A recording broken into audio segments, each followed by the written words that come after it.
Today's podcast episode is actually taken from a Facebook Live interview with our guest, an awesome woman of God, a former stripper and prostitute and a drug addict turned lover of Jesus and evangelist. And here is the audio from that interview.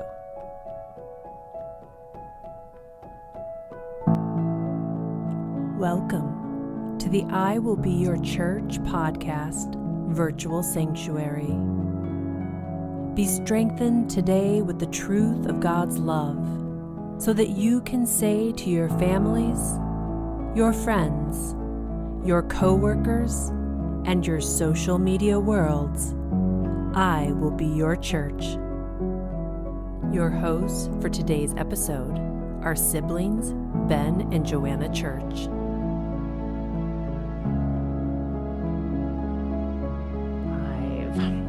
So, hi everybody, this is Joanna Church. I'm one of the co-hosts of the I Will Be Your Church podcast that I started with my brother Ben, who will introduce himself here in just a second.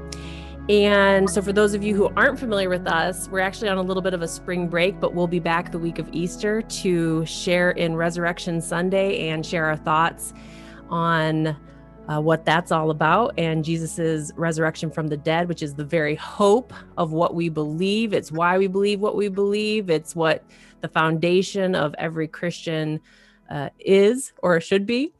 And so the reason we started the I Will Be Your Church podcast is because we were tired of seeing the caricatures of the church that are presented to the world in the media, in the news, and by some rogue churches themselves. And we wanted to demonstrate that there are everyday people out there in the world loving Jesus, loving people, and just wanting to be representatives of Jesus in this world, the way that he asked us to be. And so this is our first interview. And we wanted to bring Brittany on because of her life of being the church in her world. And so we'll get to her in just a second. I am located currently in Halifax, Nova Scotia. And Ben, you want to share where you're joining from today? Yep, by Bowling Green, Ohio. I got the Buckeyes behind Yay, me. Ohio. Yeah. And Brittany, you're joining us from Sandusky area? Yes. Awesome. All right. So Brittany is actually somebody who I'm just going to be honest. We're just going to let our ages show here. You can see my silver hair coming through. It's been at least 26 years, probably longer, since I've actually seen her face. This is the first time live that I've seen her face in 26 years. And Brittany came to our town of Bellevue, Ohio in 1990, which would have been our freshman year of high school. And I don't have many memories of Brittany. I have one from choir. And every year we would do a concert and we would sing pop songs, like people would choose what solos they would do. And this particular year was the year that I Will Always Love You came out by Whitney Houston, and everyone who sang in the choir wanted to be the person who got that solo. And Brittany was the first one to ask for it. She got it. And I will tell you, I was jealous because I wanted to sing it, but then I heard her sing it and I would never have been able to do it justice the way that Brittany was able to do it justice. She was awesome. She has an awesome voice. I don't know, Brittany, how much you get to sing these days, but I did see you were on the Trinity Broadcasting Network before and have sung. Do you get to sing when you're doing missions work? Oh, yes, all the time. Yeah. Yeah. Well, that makes me so happy to hear because you are, I remember just hearing you sing that song and wow, it was like Whitney Houston was in the building with us. So that's just a memory that I have of you from back then. Is that for the Pops concert? Yeah, it was for the Pops concert in high school. Was Mr. Abramson the director at the time? Oh, it was that we had a new guy. Mr. Abramson. Right. Yeah, we'd all wear perfume to make his eyes swell up because he was. That was Mr. Abrams. Yeah, I did it.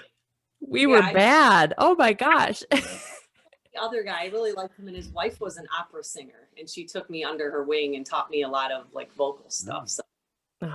Well, I remember that, and you were exceptional. And so I came across, because obviously going to the same high school, on Facebook, we have a lot of similar friends. And of course, you stayed in the area. So just a lot of similar friends.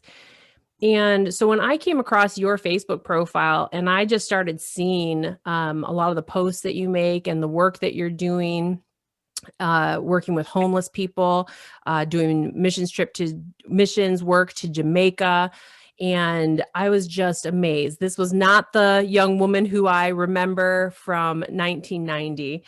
And then one day I came across a post where you shared a bit of your story and your history, and your relationship with your father and how that impacted your life. And I think we'll probably start there, if that's all right, because man, I tell you, and Ben and I, we just saw each other recently, and we sat down and had a chat about the impact of our parents and certain aspects of our young lives, and how we're still 40, 30 some years later, still working through things from our parents. It's like a never ending, thing that you have to work through to change the hurt places and change those past places in your life, to come out and be stronger and better. So let's just let you just hop right in there and just talk with us, share where you started in this life.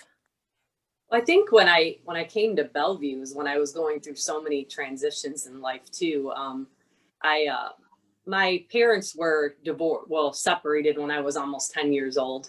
We lived in Cleveland, and my dad was a really, really bad alcoholic, and just a lot of dysfunction. I know my husband and I were just talking the other night that he couldn't believe that I had so many memories of that young. And I have very, very vivid memories of things being that young in my house, like smells, sounds, and things like that, very sensitive to those things. But it was a big challenge because during that time I was going to a Catholic school.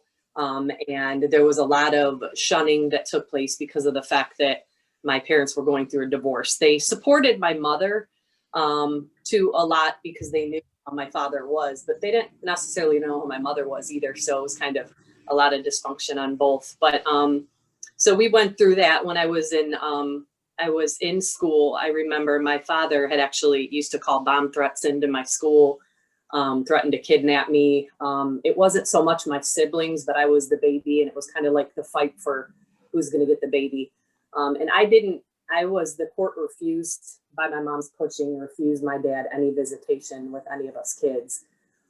So I think what I had shared with you is the first time I had seen my father from the time I was about 10 was when my grandfather on my dad's side had passed away. And we got word of it from a cousin, and I showed up at the funeral, and I was like so excited to see my dad. I didn't know, would he recognize who I was? And it was like this amazing moment to get to meet him. And I remember he was standing in the lobby, and I ran up to him and I gave him a hug.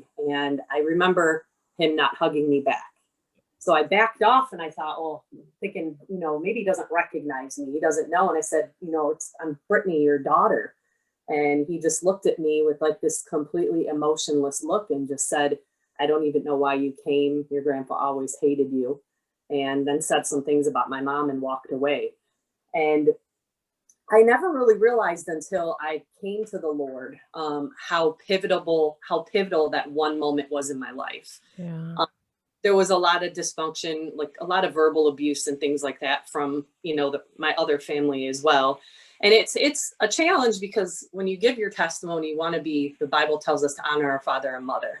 Mm-hmm. And I've had to give testimonies with my mother present. And I don't want to dishonor her, but it's part of where I got to where I am today. I think my mom always had a fear of losing me. So she treated me a lot different than my siblings because she knew that I was my dad's favorite, being the baby. And I remember in high school, a lot of things, we didn't know each other, but I was kind of a weird alternative nerd. I didn't really have a lot of friends. And I remember I had my first boyfriend when I turned, I think 17, and I was a virgin. I had never been with anyone. And I remember my mom found out when I became sexually active, and she actually let my boyfriend move into the house. And I still, to me, it was cool at that time, but I remember she worked at an OBGYN's office, and she used to like toss him sexual lubricant over the table and joke about, seeing how this works. And it was very, very dysfunctional, but there wasn't a lot of worth that was planted in me. Everything was about appearance. I was molested by a family member. And then when I graduated, I met my son's father, and it wasn't very long before we were married. I got pregnant after I think we were together like 3 months. Our marriage didn't last long. By the grace of God, he and I are really, really cool today. And he always jokes with my son, who's actually 21, studying to be a pastor now. And he always jokes about how his mom and him and I didn't get along. And he's like, but when she found Jesus, jokes about how everything changed. But when I left my son's dad, we were both unfaithful to one another. I didn't know the Lord. I was raised in Catholic church, nothing, not talking down the Catholic faith, but I asked a lot of questions when I was in school. And I remember spending most of my afternoons in detention because I wanted to know why priests can't get married. Why this? Why this? Why this? Why do we have to eat fish on Friday? And I started to read the Bible, and I guess certain religions, that's something you don't do because then you have questions. And so I kind of had my mouth about God at that point. And then when I left my son's dad, I was really financially struggling. And I remember I went to Job and Family Services to apply for food stamps. And there was actually a person that was working there and commented about finding a job where you can make tips. She's like, you need to get a job under the table so you can make some money. And it's the first time, like, people plant seeds. We really underestimate the life and death lies in the power of the tongue and the seeds that are planted. Good and bad, right? Like good and bad seeds. Mm-hmm. Yeah. And at that point was a pivotal point in my life. And she joked and said, if I had a cute figure like you, I know what I would probably be doing for money. And that idea had never even come into my head, but right there, the seed was planted. And then the devil works in mysterious ways too. And the very next week, there was a young lady who was talking to me at the gym and invited me to an amateur night at a strip club. And so I went. I cried the entire way home. I'm like, there's no way I can ever do this, but it's just the money. And I had a kid that was, I didn't have really a way to take care of him. I had no education. And so I ended up getting into stripping, ended up getting into alcohol, got into drugs, and then eventually got into prostitution. And I had like these amazing God moments that got me out of it. I remember I was driving to one strip club in Toledo, and it was a clear summer day. And all of a sudden, I just lost control of my car. And it started to go towards a big cement wall. And I remember crying out to God that I didn't even really know. And I just said, I have a son at home. God, please keep me safe. And right before I hit the wall, my car stopped, and I heard an audible voice that said, that's once. And wow. So I just thought, well, maybe it's just that strip club. Let me go try another strip club. So I went towards Cleveland, and it was about 3 weeks later, I was driving again, the summer, perfectly clear night, and a semi jackknifed in front of me on Route 9. It was coming sideways towards me. And I remember the second time I cried out to God, and I was like, God, help me. I have a son at home. And right before it made contact with the head of my car, it straightened out and skidded past my side mirror. And I heard a voice that said, that's twice. There won't be a third time. And I know now the voice of God, but I didn't know then, to make me really in awe of the fact that even in the midst of my sin, even in the midst of everything that I was doing, he still loved me. That's what, how can you not serve a God like that? But I went through so much of that time. I got married after that. I was in a very abusive marriage with a person that was a deacon and a Sunday school teacher that was getting high and promiscuous and drinking. And about. Not the kind of church we want to talk about. No, right? Like, this is exactly why we're doing this, because that's what people are seeing out in the world. How Yeah. sad is that? Yeah, and it was, I remember just sitting next to him at church with the embroidered deacon in his collar and just thinking, this is what God is. And I just became angry. But then I got a job as a receptionist and I had nothing to do all day. So I started reading the Bible and God became real to me. He ended up actually getting in a almost near death car accident that was alcohol related and was sober for 8 years. And then there was like this snapping point that made him go back to drinking again. And that's where everything changed in my life, because that's when he was the only person that knew my history, because he knew when he knew what I was doing. And he told me he was going to expose my whole history. So I had at that time a 13-year-old son. And I remember sitting on his bed one night and I told his dad everything. And his dad was crying. I wish you would have told me. I would have helped you, blah, blah, blah. And I said, well, I have to tell Aaron. And so I remember sitting on his bed and my son, I'm thinking, this is going to wreck my kid. He's going to hate me. He's going to be so embarrassed. I told him everything. And I remember him sitting up and hugging me and said, Mom, do you know how many women you can help? And it was just amazing, because it was right after that I got invited on a mission trip. I never really thought about doing mission work, but I do remember at that point when I was in Jamaica the first time, when I was in 4th grade in a Catholic school, there was a movie. I don't know if you've ever heard the movie called The Mission with Robert De Niro. Yeah. Movie. And I remember watching that in 4th grade and bawling my eyes out, and I didn't know why. And everyone else is looking at me and I'm losing it. And this nun, who's mean, she called me out in the hall and she's like, you know why you're crying? And I said, no. She goes, God is calling you out to the nations, and you're going to be you're going to go out to the nations. And I'm like, and I remembered that once I started doing mission work.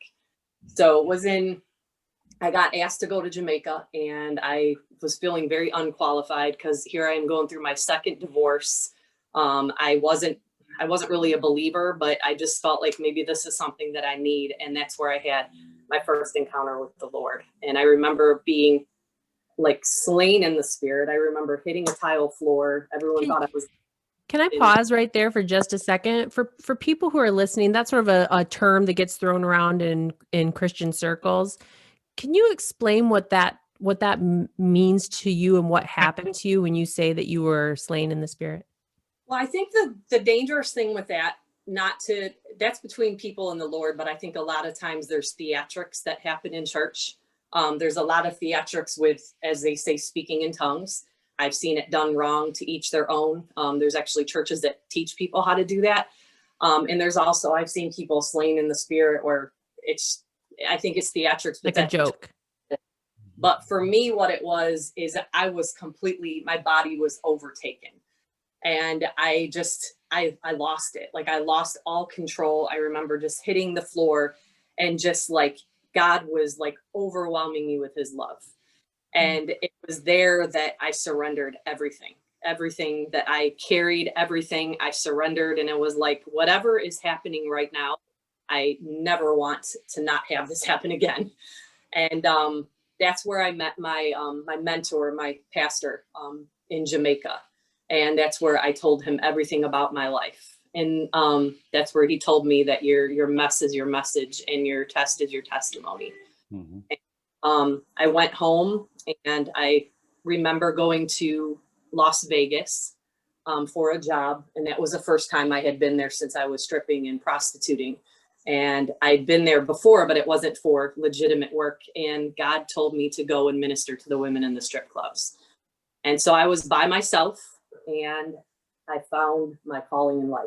And it was absolutely amazing. I came back and I told my pastor here, and again, the religiosity, he told me that Christians don't go in those places. And if you do that, you have to leave the church. And so I left the church and I was kicked out of 2 churches for that ministry. And I'm so thankful that I was. Good for you. Good for you. Yeah. I think a lot of people are angry at God because the question I hear so much from, especially the girls that I've ministered to, is why does God allow bad things to happen to good people? Why does God allow little girls to be molested and boys to be molested? And women to be raped. Why does God allow that to happen? Why does God allow dads to leave little girls fatherless? And the wake up moment for me was when I was sitting in church one day after I had been doing ministry in the strip clubs, and I didn't know all the girls were coming to church to surprise me. And I walked into church and the entire side was filled with the dancers and their children. And every single one of them gave their life to the Lord. Oh, And it amazing. was when it all made sense. And it's like God trusted me with that pain to use for his purpose. And it's all things work together for the glory of God. And that was the all things. If I would have had the father that I wanted so bad in life, I wouldn't have needed God so much. If I would have had the husband that I desired so much, those people would have become my God, and I wouldn't have needed God so much. And so now I'm so thrilled to be able to go to Jamaica. I've been to Africa. We're going to Belize here in a couple of weeks because there's so much prostitution that goes on with women there. And to hold these conferences with these women that are feeling so unloved and forgotten, and to see them lead new creations and know their worth, that God makes all things new. When I'm married now, and when I met my husband, I had been celibate for 4 years, and my husband had been celibate for 6 years. And I remember that was the first conversation we ever had, not even knowing each other at all. And that was something where God made that new in us. And it's a beautiful thing to be able to really receive your newness, because even though virginity is a physical thing, it's very much a spiritual thing. Mm-hmm. And to be able to have God in the center doesn't mean you're not going to have problems, because we all have our problems, but to really make him the center and the foundation, it won't fall, it won't fail. So with that, we were talking a lot about like the homeless community too. I was actually, during stints of my life before I met my son's father, I was actually homeless, living in a car. And I've always had a heart for the homeless community. And where we live here, Sandusky, there's actually quite a bit of homeless people. I met a lot of girls through the strip club that are actually homeless, living from hotel to hotel with children. So what we're doing locally, besides like helping women get in out of adult entertainment industry, is also helping with the homeless community. We have homeless shelters, but anyone who's come through anything in their life, being Christ the foundation, you know that he's the only answer to anything. Generational curses, woundedness, addiction.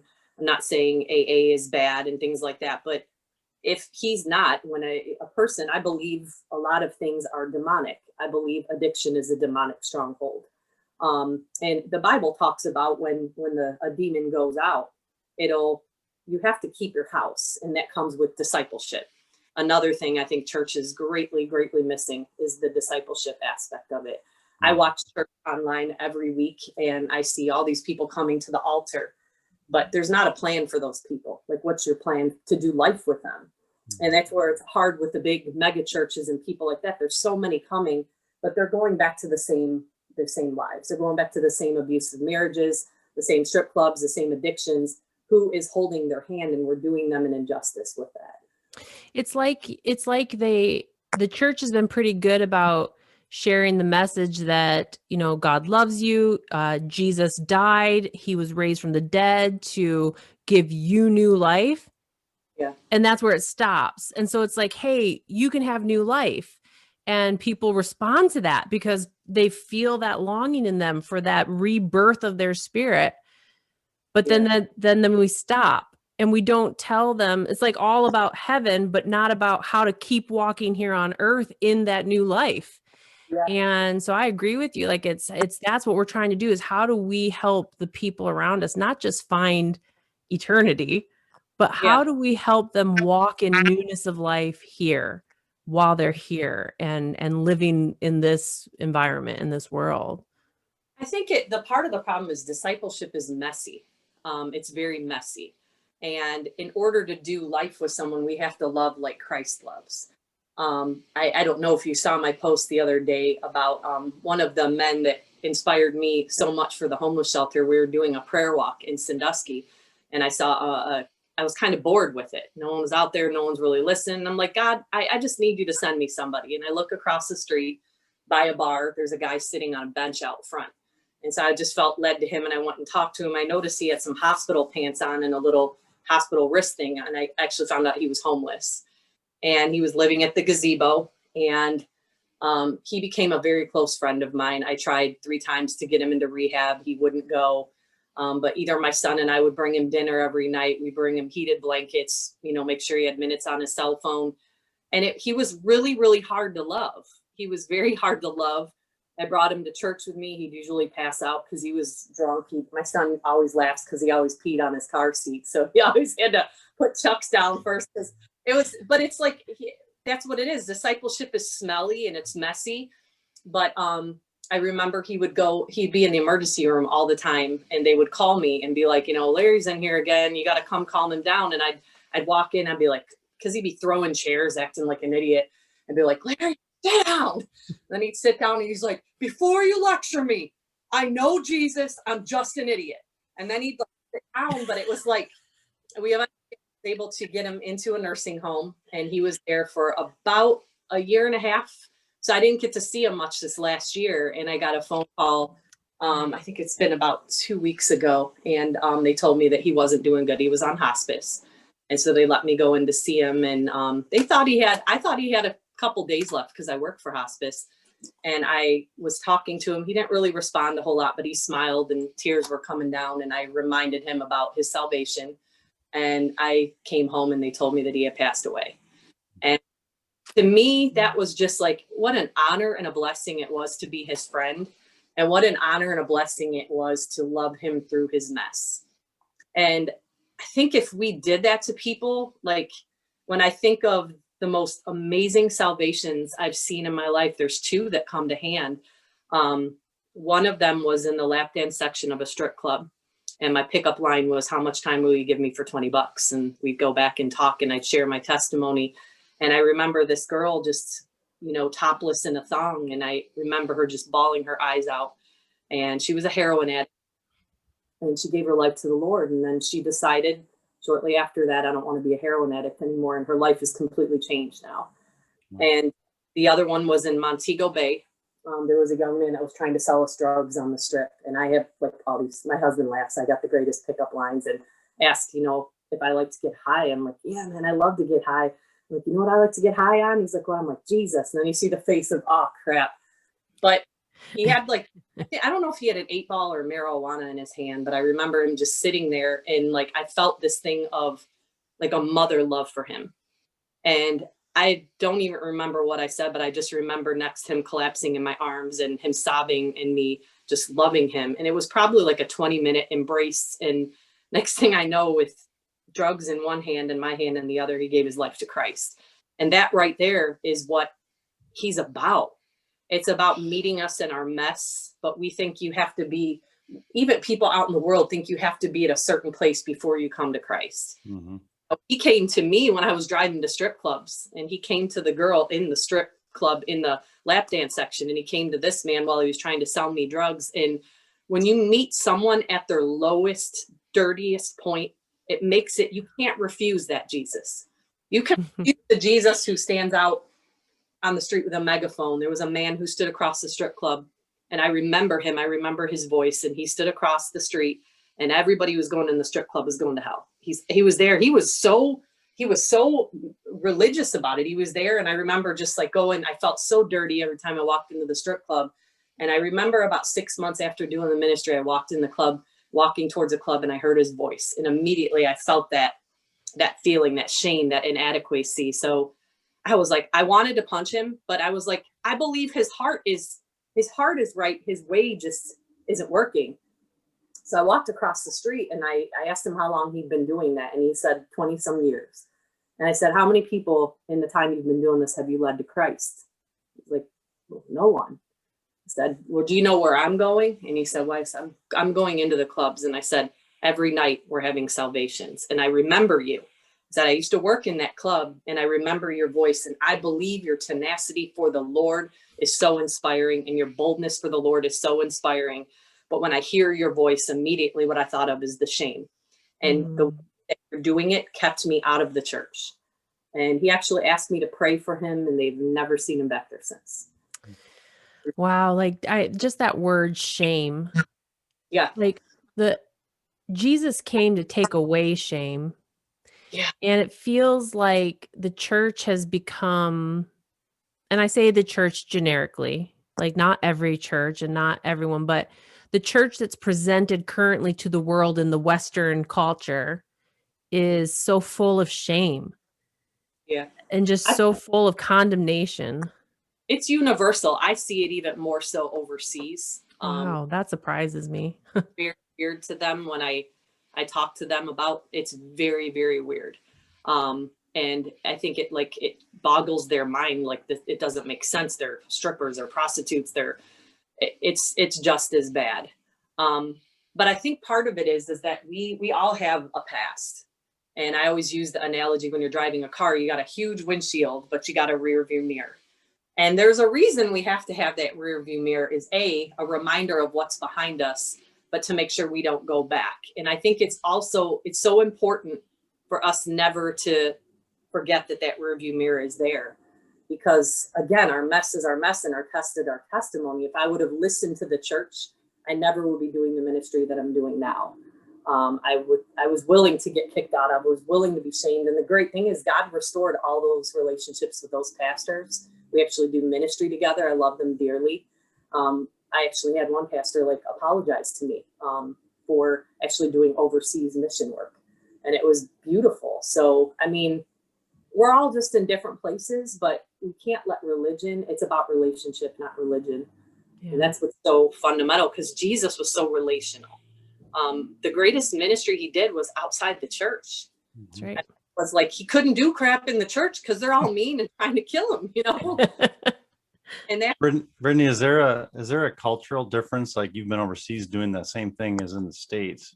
Mm-hmm. Are people different? The way you have to approach them and minister to them and those things, or is it universal? Like the way people think about prostitution and abuse, and is that the same the world over? The church is different, but the people that you're ministering to, it's exactly the same. I think they're more receptive there because they're very shamed. I know in Africa, I went there because of the female genital mutilation. And we're actually wanting to go back during cutting season, and actually anyone crazy enough to go with me to go into the cutting ceremony, minister to the cutters, because they want to build schools and, you know, get the girls out and blah, blah, blah. I'm like, you got to go to the root of the problem. If you can sit down and have a conversation with these cutters and by the grace of God, get them saved, that's the whole problem solved. And the mindset has to change. But the concept is just, I think the church is worse there. They're very here, they can't, when I go to Africa or Jamaica, they can't believe the things that the church is allowing here in America. They're disgusted by abortion, homosexuality. It's like when I tell them what's going on, they just cannot believe that this is being allowed in the church. So, but they're really rough on the women there more so than the men. And with the prostitution and things like that, they don't do that. But I've been asked to come and teach them how to do that because they know that there's a need. But most of the women there carry a lot of shame. Most of the women there prostitute in Jamaica to be able to provide for their kids to go to school. Riverton City women prostitute for $5 to be able to afford to send their kids to school for a week. And it's just nobody knows about it. They carry the shame and this unworthiness that God couldn't love them because of that. So it's just a changing a mindset, and it's so much more about teaching the church how to do ministry, how to love. Obviously we don't compromise, but the challenge that I run into here and there is that we want to tell everybody what they shouldn't be doing, but we're not giving them alternatives.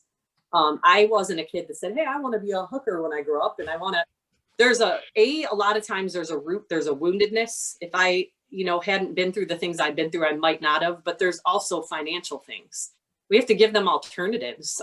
That's where my husband and I are very compelled to, bring sewing machines, teach them how to sew, build chicken coops, and help them become business owners so they don't have to do that. But you can't tell a girl here in the United States, stop stripping when she's got 3 kids. She has no way to provide for them. She doesn't have a GED. You have to be willing to work through that process with her. God forbid, I've opened my home numerous times to people to come live with me, just to give them a chance to get on their feet. And that's one of the things we want to do, is be able to provide a building here.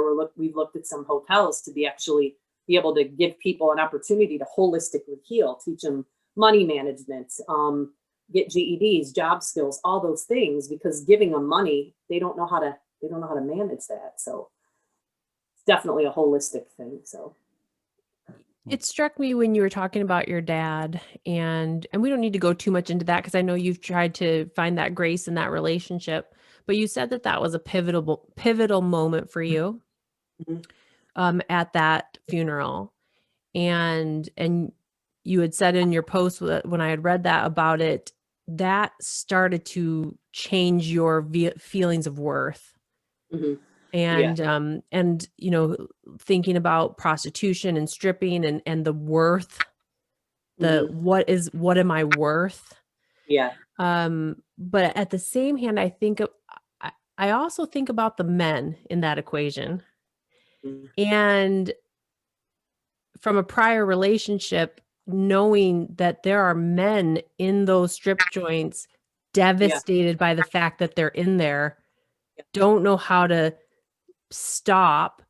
I'm just curious, have you seen any of that in your ministering to people where the men involved in this, because men are pivotal, they're so pivotal in the relationships with their daughters, their wives, their sisters. And like you said, when we get to the root of some of these things, if our fathers were treating their daughters better, if brothers were watching out for their sisters, if husbands were caring for their wives, those kinds of things too, how much could be avoided. So I'm just curious, where you've seen men in the midst of these things as well. And have you found any men who've come to the Lord in the midst of all of this? Actually, there's two stories. There was a man who I was actually talking to the stripper, and he was, kind of hitting on her and stuff like that. And I saw him the next week that I came back, and he asked where I went to church, and I invited him. Much to my surprise, he came and sat next to me in church. And we exchanged numbers. I'd been encouraging him, sending him, text messages, devotionals every morning. And then one day I got a text message from him, and he's like, I want to tell you a story about a guy. And he's like, this guy's wife left him, and he was going to kill himself. And he had the gun. He was going to kill himself. Then some guy showed up at his door and said, you know what, we got to pull you out of this. They threw him in the shower, got to clean you up, and said, it's amazing when a man cries in the shower, you can't tell that they're crying. So his friends took him to a strip club, and he had the plan to go home and kill himself that night. But then he met a woman who was in there talking to a stripper about God. And he's like, that man was me. And if I hadn't heard you that night, I would be dead today. Wow. But that was the thing that really woke me up, that we need more men.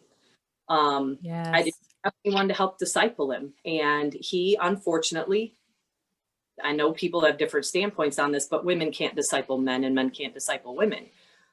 Especially in that type of thing, when there's a lust thing involved. It's like, of course, I'm like the greatest thing on earth because you've had all these dysfunctional relationships. And I think he had alternative feelings for me, and I didn't have anyone to pass him off onto. And then I remember going with my husband and one of my ministry partners to a human trafficking seminar, and they were talking about these traffickers, and they're going to locking them away for life. And I'm like, well, who's going into the prison to minister to them? And it was like a puzzled look. He's like, well, no one. Why would they? I'm like, what is the difference? Yeah. I mean, I expressed my pain by, screwing every guy that walked past, doing every drug or drink that I could. A young boy doesn't grow up and say, I want to sell women someday. I want to abuse women. I want to rape women. There's still a hurt there. And if you can get one of those men changed, they're going to be like me going into the strip clubs, but we look at it so differently. That's right. And they're not men to do that, because men have daughters. And when they look at these men, they think that man would do it. So it has to be a specific man to do that. I did have actually men standing outside of the club. And if a guy was ready, I would send them outside. But that was before with the man that I met there. But there's definitely a woundedness. I've met pimps that were just like, oh my God, I wanted to like cut him in the throat when I heard all the stories they did. And then I meet him and I look at him and I just see this guy that, like, I look at him, see like an 8-year-old that was burnt with cigarettes by his mom, and God showing me these things about him as I'm ministering to him by the car. And here's this guy that holds girls off the balcony by their throat, and he's bawling his eyes out. And it's like, there's a ministry that's missed, especially with the human trafficking in the United States. We've completely missed the ball.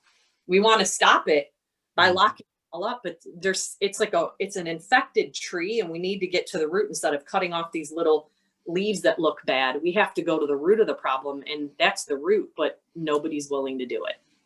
Well, it seems pretty like this. It seems like every church should have an outreach like this. They should have people involved in this type of ministry. Have you found churches that want to get involved, like groups that want to support you? Temporarily, but again, when you get the phone calls at 2 a.m. that the pimp blows up your car and he threw you down the stairs, and they get tired, because I'll be real, the success rate sucks. Even with my Larry that just passed away, people would look at that as not successful, but he gave his life to the Lord. Was he like he said, absolutely was an idiot, but I believe that he knew the Lord. So it's just the point that people do it temporarily, but then it's exhausting. Like I said, it's messy, it's dirty, and people don't want that. They want to see results, but we doubt the seeds that we plant, and we have to trust God to do the increase and have boundaries with the people to know that, no, this is my time. I told you when to call. I don't have time right now. You have to have boundaries, but I exhaust myself because it was just me, and you can't disciple more than maybe 3 people at a time, especially with the new believers, because there's lots of questions and there's lots of issues. So I see that people think it's a great idea, but then once they see what's involved, it's too much. I've had pimps driving past my house, looking in my windows, calling me through Facebook, threatening me and things like that. I knew when God called me into this, I walked down by the lake and I said, God, I'm ready for you to send me. And I remember him saying, are you ready? And I answered 3 times, and he showed me what could happen. He actually showed me being held captive in a house for 3 days, being raped. And then I had to go to court. And the only person out of all the things that everyone that got saved was the man that raped me. And he's like, is it worth it if it's just for him? And I knew going in that this could happen. And to me, I was that one. Maybe, fortunately, by the grace of God, that didn't happen. But I always kind of figured I would be martyred. I just kind of expected it. But I think it's because there's so much fear and intimidation and risk with it. People don't want to do it. I wish, but for the most part. So that's a good point. Like, it almost seems like in something with that much difficulty in ministry, it almost takes like an Apostle Paul. It takes someone with a special experience and a special history, a special call to really lead that charge. Obviously, other people can come along, but that's a powerful testimony, because it takes a boldness that not many people have to do what you've been doing.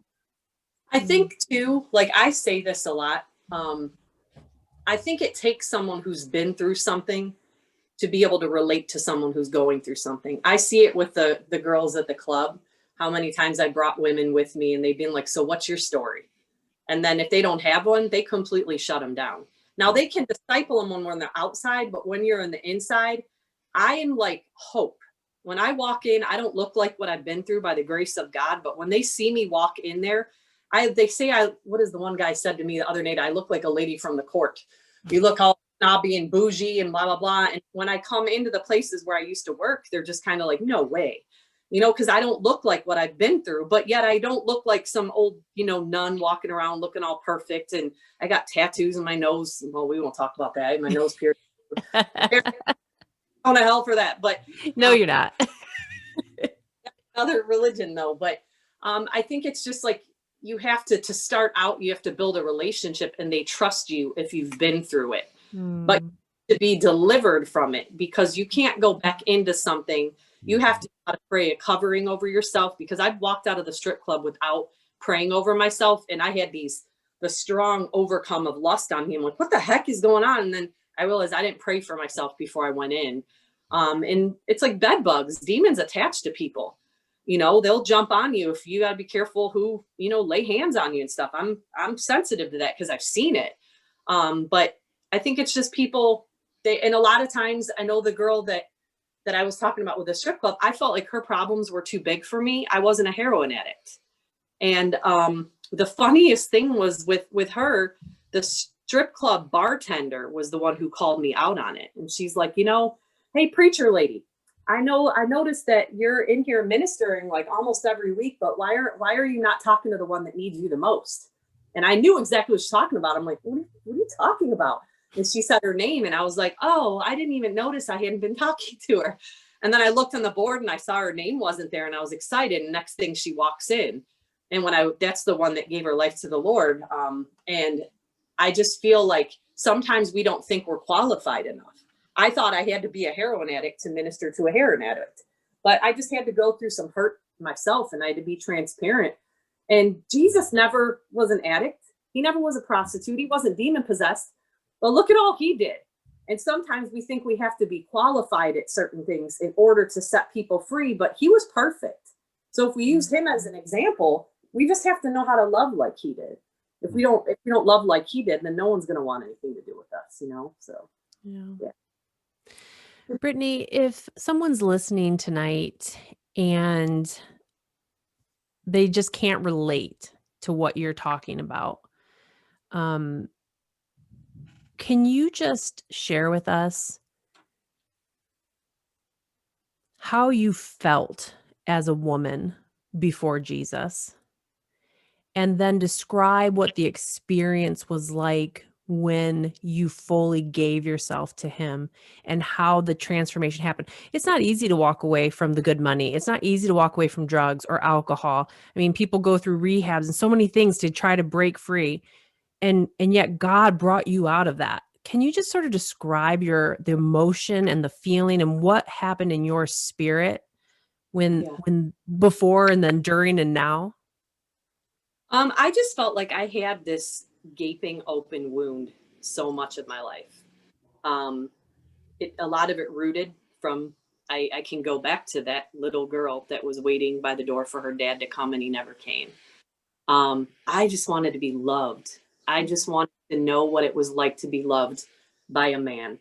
I saw girls with their fathers, and every time there was like father-daughter day, anything, and I didn't have anybody at all. I didn't have any relatives. I had nothing. And I just wanted that love of a man so bad. And the only love I ever had from a man was negative. It was only about sexual things. It was only about physical abuse. And I was just so completely wounded. And I remember when I went to Jamaica, it was the first time, maybe sometimes, that's why people say, like, why do you have to do mission work overseas? Sometimes when you're taken out of your normal environment and your comfort zone, it's like something happens. And that was the first time that I ever felt God's love.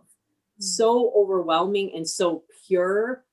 And it was so freeing to me to know that and to read what the word said and just to have this hunger for it. And I can't really explain it. And I know it breaks my heart to think of how many people go through life without really having that true radical encounter with God.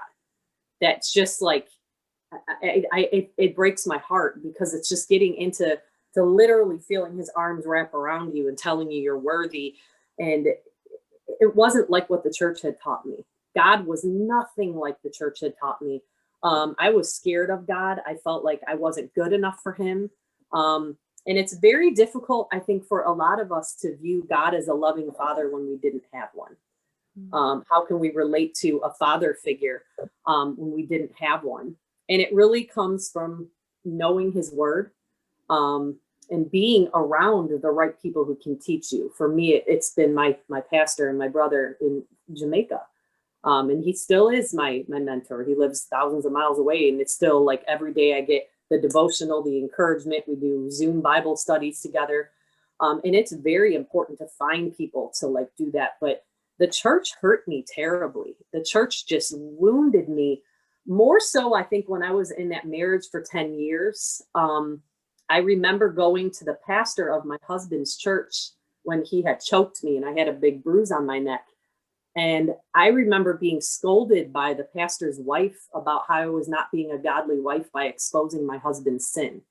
And I'm begging for help. Like, this guy is going to kill me. They never sat him down. They never did anything because he tithed good. He was very wealthy and he tithed good. And so we damage people in church.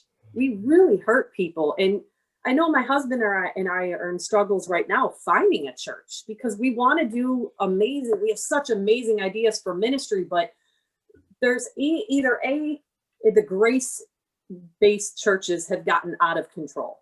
God's grace and mercy is new every morning. That's great. But without repentance, there is no grace. Change has to happen. Something has to happen in here and in here for grace to abound. And we compromise, and it's difficult when you send someone to a church that my goddaughter is gay, and she doesn't talk to me 90% of the time because I don't feed into her bull crap. But she went to church with me one Sunday, and this church was like, oh, it was a street church doing a lot of things. And the pastor called one of the women who was up in ministry to the altar and was like telling her she's not an abomination and she's gay. And I'm like, no, she's not, but you have to be careful how you say things. So I'm driving home and my goddaughter's all like, I love this church. And then I'm like, no, this isn't, and I get it. We have to love people, but we can't compromise. Jesus didn't compromise. What happened is people changed. He wasn't hanging around with the prostitutes. He met them, but when they had the encounter with him, they changed. And so I think the thing is like we at the church, we either, beat people and think they're going to go to hell and they're no good, or we're just like, oh, it's okay, you can do that, God loves you anyways. And it's like we have to meet in the middle. There is heaven and there is hell, and we're kind of in the middle right now, and we have to teach people about heaven and hell, and that yes, God is a loving Father, but he has righteous love and he's a jealous God. And it's very, very hard. We work with some amazing churches that I love dearly, but it's just I'm afraid of sending a lot of people to churches and they're going to get more screwed up and just be like, well, screw this, I'm going back out there, and it's hard. I'm just curious, how would that have gone over with you when you were in the middle of a lifestyle that now you would feel is a sinful lifestyle, right? So there was a time where you were living what you would now consider a sinful lifestyle. What would have been the right approach for a church person at that time for you? Because would you have heard them? Would you have even listened to them if they just said, well, you're sinning and you need to repent? Like, would that have even resonated at that time with you? Or first off, you can't start a conversation like that because the things of the Spirit are foolishness to those of the world. That's right. That's Bible. If I walk up to one of the girls in the strip club and started telling them, you're blah, blah, blah, I mean, I would be as bold as I brought white gift bags. One of them tagged me in a post the other day that blessed my heart from like 3 or 4 years ago. I used to bring white paper bags in there, and I'd write scripture on them in black permanent marker about you are fearfully and wonderfully made, and fill them with like little toiletries and stuff to make them feel pretty. And I remember them one night I walked in, the whole bar was just lined up with them. The owner was pissed, but it is what it is. But I think it's about relationship building. We have to know how to approach people. Standing out across the street with a megaphone, what he was preaching is the truth, but the world is telling them a lie, so they don't know the difference. And a lot of the girls asked me, why do you come in here? And I said, because no one ever came in here for me. And if someone would have come, I just needed to be loved. I needed to be told. If someone would have met me with a scripture and told me about Jesus while I'm fully exposed, that's how God wants us to come to him anyways. He knows it. Oh, we have to come to him, lay it all down, fully expose ourselves to him and be like, I'm a mess. And until we do that, we really can't be free. Nothing is hidden from the eyes of God. But I think I know myself that my life, I would never have gotten as far as I did if someone would have really told me who Jesus was without compromising. I went to a church when I was stripping, and I remember most of my clothes were really, really bad because, my life wasn't made unless I got hit on by like 12 guys a day. That's just my worth, And so I walked into church looking like a stripper because I was, and I remember the women at the door, and it was just like older. I love Black church, and I love their worship, and like our home church is a Black church, and I love it. And I just love it. But so I walked in, and here I am, like sticking out like a toe because I'm white as snow. And the people were not nice to me at the door, but there was this one lady, and she came up, and she didn't know who I was, and she came and put a shawl over my shoulder. She goes, "You come sit with me." She's like, she's my friend. And so I started going to church and sitting next to her. And every Sunday she'd wait for me at the door. And I remember she never once commented about what I had on, but sitting next to her, being covered, made me feel exposed. She didn't have to say a word, but it's her love that made, God, it was so amazing. I mean, sadly, unfortunately, the pastor and the other people in the church were not nice to me. But I think sometimes it's about building a relationship. If you don't like what someone has on, offer, hey, do you want to go for a coffee date, and take them shopping for some clothes? Put your money where your mouth is, just like providing them job opportunities. If you don't think she should be a stripper, then help her find a job. That's right. You know, can't pay her, get uncomfortable. Jesus said, I'm sending a comforter. That's because he didn't expect us to be comfortable. Sometimes it's uncomfortable to open your home to people, but there's a reason you have a couple extra bedrooms. Right. It's because how better can you disciple than by doing life with them, you know? Yeah. Well, just that example of that woman in that church. In the church, there's the true church. Yeah. Right. I mean, you can walk into the building and that doesn't mean you're experiencing the church of God. But that woman gave you the experience of the church of God. And that's what you've been doing. That's what you've been trying to do. And that's what we're trying to talk about when we say, I will be your church. If every other church you've gone to has rejected you, has belittled you, has put you down, has not walked with you, we want to do it. You know, we want to take your hand. We want to walk with you through those hard places. And that's what you're doing too. And I know we don't have a ton of time left, but I really want to hear a little bit more about your missions experience and why that is. Let's just talk about Jamaica. I know you're going to be going to Belize, and maybe when you come back, we can have you come back and tell us about it. But talk with us about Jamaica and the Jamaican people, and why I hear you and I see you on Facebook talking, and they're my brothers, they're my sisters, they're my family. Why do you love these people so much? What is it about the Jamaican people that keeps bringing you back to them? I think for me, I was like so many missionaries. I went over there like with this, God complex that I'm going to go there and change the world. But I was the one who was changed. It just makes me realize how far we have to go here. I get so much scrutiny for churches for going overseas to do mission work. Well, there's so much mission work to be done here. But every single time I've taken people with me, the pastors have thanked me because they come back completely different people. When we go to our favorite place in Jamaica is a city called Riverton City that I prayed to go to for years, and everybody told me not to go. It's not a safe place. It's the country's dump site, and there's people who squat and they build shacks out of garbage, and they live on the outskirts of the dump site, and they literally survive by picking through the garbage. And when I hear worship coming from the garbage dump, I'm like, how do you, I don't know that I would be that person. I remember being at my Jamaican sister's school, and the school had been out, and I got dropped off at the school and no one was there. And I hear this worship in the back of the church, in the back of the school. And I'm like, what the heck? Everybody's gone. I go back and I kept hearing a hallelujah every so often. And I go to the back of the church and I see this little butt sticking out of a garbage can. And I sit down next to the garbage can, like, this cannot be what I'm thinking it is. And every once in a while, this hand would pop up with a chicken bone. Hallelujah. And then she'd go back in the garbage with her voice echoing while she's picking through the garbage. And then she stopped and looked at me and held a chicken bone up. And she said, God is good today, because today is chicken day and there's meat left on the bones. And so she had garbage picked styrofoam containers. And I felt like a total piece of crap. And I think it's like, we need to be brought down in order to really know who God is, because would I worship him if I'm picking through the garbage can?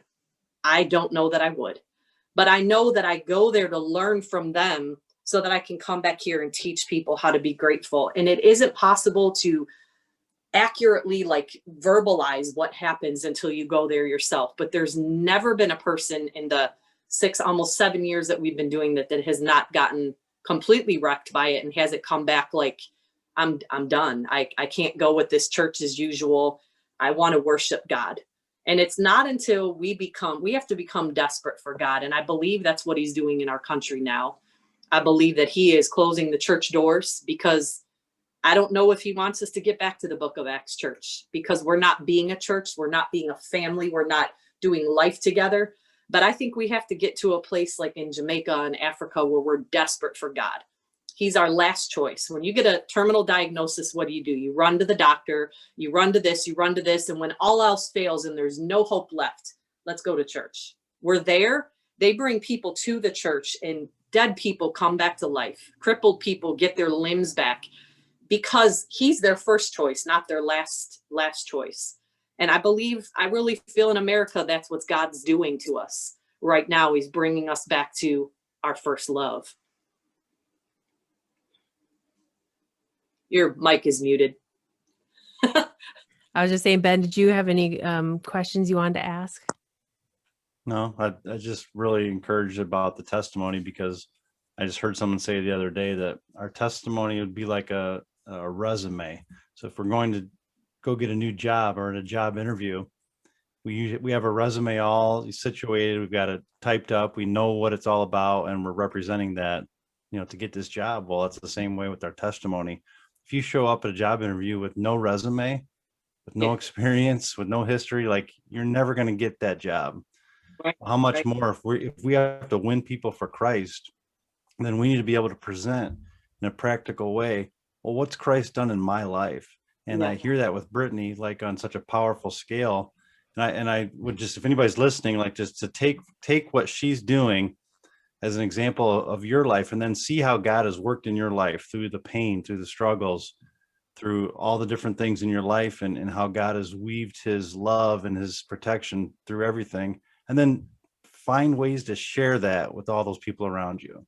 Yeah. And I think you'll see results like Brittany's been seeing, maybe not in the exact same way. Maybe you're not going to be going to a strip club or going to Jamaica, but you can go down the street, you can touch that person at work, at the grocery store, in your own family. Yeah. And you'll see God move in the same exact ways. And then not only that, but then also help people who are on the front lines, like Brittany. She needs support, and others like her, because she's doing what I can't do, but I can support her. And then, just like all missionaries around the world, they need support from the people who can't go. We make it possible so that they can go. Yeah. And I'd like to say too, when it comes to, a lot of people keep their mouths shut about their life and their past. And I tell you, I never was free until I shared my testimony the first time. People always have that to hold against you. There's nothing anybody has on me. And when they bring it up, it goes right back to, look what God did in my life. That's right. There's so many people. I talk about abortion. That's a big soft spot for me, because I see so many pro-life, and abortion is murder, but we don't think about the women in the church who's had an abortion. Yeah. And those are the people that are going to stop abortion.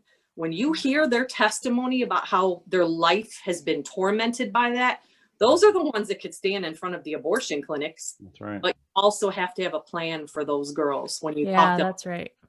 Yeah. That's so true. That's so true.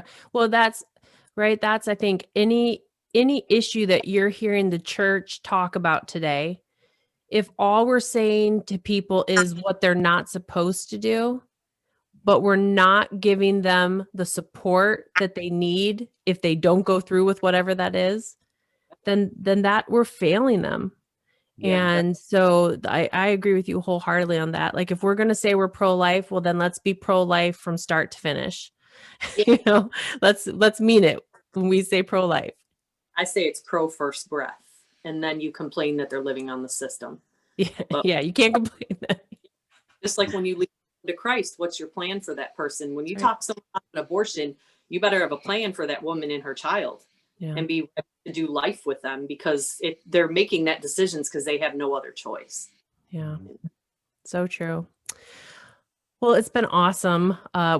first, it's been awesome seeing your face again after all these years. And while it makes me so sad that we didn't connect in high school, at the same hand, I knew your name, I knew your face. And when I saw your words, this is what I love about the church, the real church of Jesus. This is what I love about the body of Christ. This is what I love about spiritual brothers and sisters. I didn't know you back then very well. It's been 26 years and I feel like I'm talking to a sister, and that's what I love about, it doesn't matter, who we are, what our backgrounds are. It doesn't matter the color of our skin. It doesn't matter where we were raised, the amount of money that we were raised with or not raised with.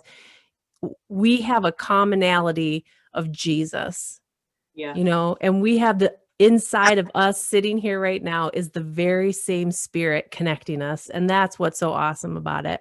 So I know we've hit an hour. Thanks for anybody who's been listening. But Brittany, as we say goodnight tonight, can you just look at the camera and speak whatever is on your heart to anyone who might be listening today saying, I'm that lost one. I'm that broken one. I feel unworthy. And just let us go with that. I'd like to say that I'm no different than anyone else. The only difference about me is that I chose to speak.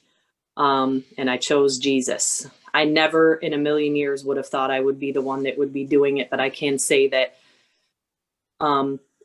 it's so hard to not point the finger at God when bad things happen, but God gives free will.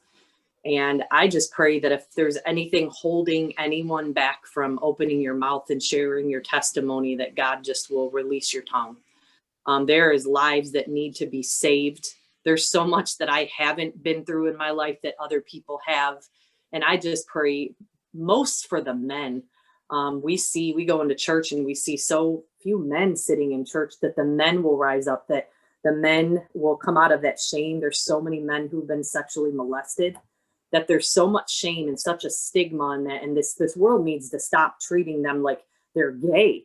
They didn't ask that. That's not what they desire. It's something that happened to them, just like the things that happened to me. And we need to stop that stigma, that it's nothing that you did. It's nothing about you that made that person come after you. It was the devil. And I just pray that any men that are listening will just release that shame like I did, because there's so much freedom and there's such a ministry in the testimonies of the people that haven't spoken. And by all means, if you want to share on this, like my Facebook name, and anyone wants to message me and just talk to me more, I'm like Vegas. What happens here stays here.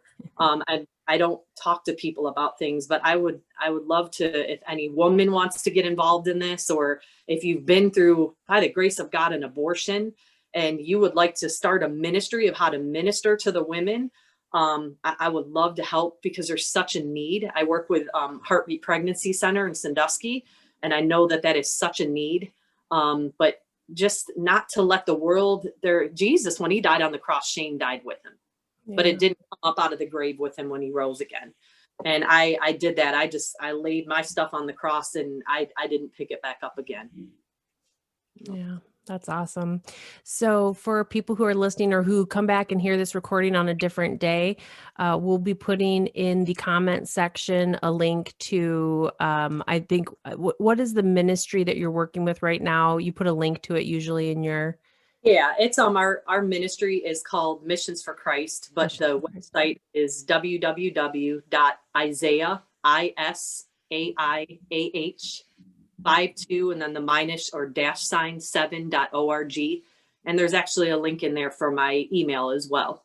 So people can email. And if we're going on a mission trip in August, we're not sure if it's going to be Belize or Jamaica. It depends on COVID. If anyone feels like they want to grow a little deeper and just have an encounter with God that maybe they haven't had here, we're definitely, you don't have to live in Ohio. We've taken people from out of state before and things. If someone's interested, we're starting the planning now. So. All right. Awesome. And so we'll be putting that in the comment sections on the podcast. If you're listening to it, it'll be in the podcast description. And if you see this on YouTube, it'll be in the description on the YouTube channel as well. Brittany, thank you so much. Ben, thanks for coming on tonight from Ohio. And man, I feel inspired I feel really inspired to get out there and just keep sharing the love of God. Brittany, you're an inspiration. And so thanks again for joining us. And that's it for tonight, everybody. Go be the church in your world today. If you feel blessed by the I Will Be Your Church podcast, please subscribe so you never miss a day. And then share it with your friends. Check out our website, iwillbeyourchurch.com, to learn more about us, check out Ben's blog, connect with us on social media, and become part of this church family movement.